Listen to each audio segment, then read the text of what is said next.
Uy! Uy! Uy! Ginagawa? Yan lang. So ayun mga par, naglilinis dito si Katropa Saldi. Tapos dumaan sa gilid niya ito yung sisyo ng tikling. Kasi maraming tikling dito. So ayun mga par. Ayun guys, nandito naman tayo sa area ng Laguna sa Damels. Ayun mga par, oh, ang ganda oh. Yung sa likod natin, tennis court yan. So sa mga sa mga taga rito at hindi pa nakaalam dito sa country club ng Damels, maraming mga dito, kung gusto mo maglibang, katulad ng kung gusto niyo mag-swimming, merong swimming pool dito, bowling, tapos yung tennis, pickleball, badminton, basketball, volleyball. Ayan, kung gusto niyo mag-visit dito sa Damels, dito lang sa area ng Carmel Rey, Laguna. So yun, puntahan ko yung katropa natin na naglilinis dito. Sino yung nandito? Sino nandito naglilinis? Sald! Anong ginagawa mo dyan? Ay mga par, si Saldi ay naglilinis na doon, oh. Ang ganda dito mga par, oh. Kukuha ako dito bukas o kamuti. Ayan, oh, may mga talbos kamuti tumutubo, yung kulay violet. Ha? Lapitan kita dyan, hindi kita marinig. So yan mga par, nililinis ni Tropa Saldi. Yung kung napansin nyo, yung may akasya sa likod, di ba, may mga talahib.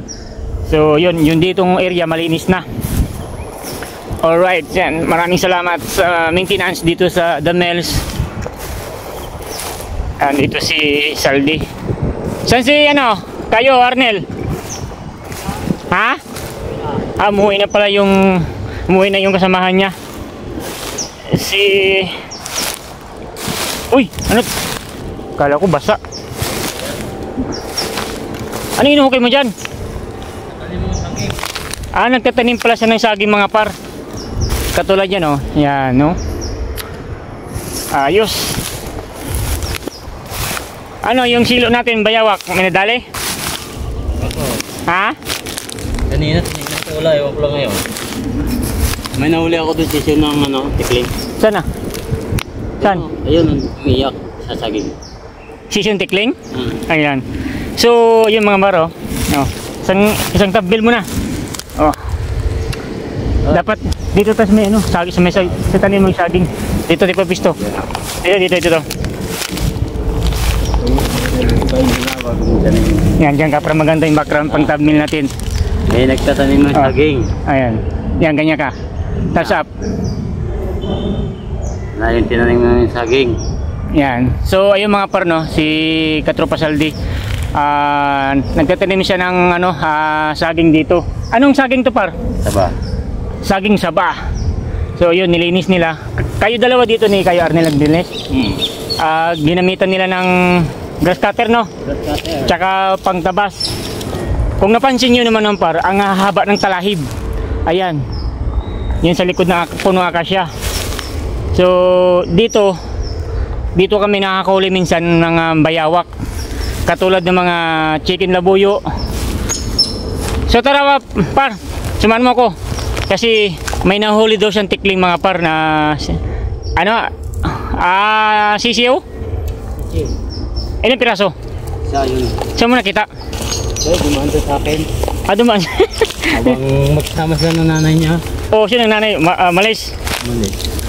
Ayaw po. So ayun nga, may nahuli daw siya ng pabalik-balik. Ano tawag dyan? Lakay, tikling. May nahuli si Katropa Saldi ng sisiw na tikling. So alagaan natin, iuwi natin. Pabalik-balik yung nanay niya. Saan? Hindi ba yung umiyak? Yung nanay. Hawakan mo. Pakita mo dito sa camera. Na, yung tikling. Sige, tutok mo. Uy! Uy! Ginagawa mo. Ayaw pa. Uy! Yan o. Uy! Uy! Talon. Hawa ko yung pa. Yan na, yan na. Yan. Yan o. Kasi maraming tikling dito. At hindi lang tikling, di ba? Maraming bayawak dito mga par. Maraming bayawak dito. So, hindi lang bayawak, may mga sawa. Kasi ano dito, yung parang hindi naman asing gubat. Mga talahiban lang. Ayan o.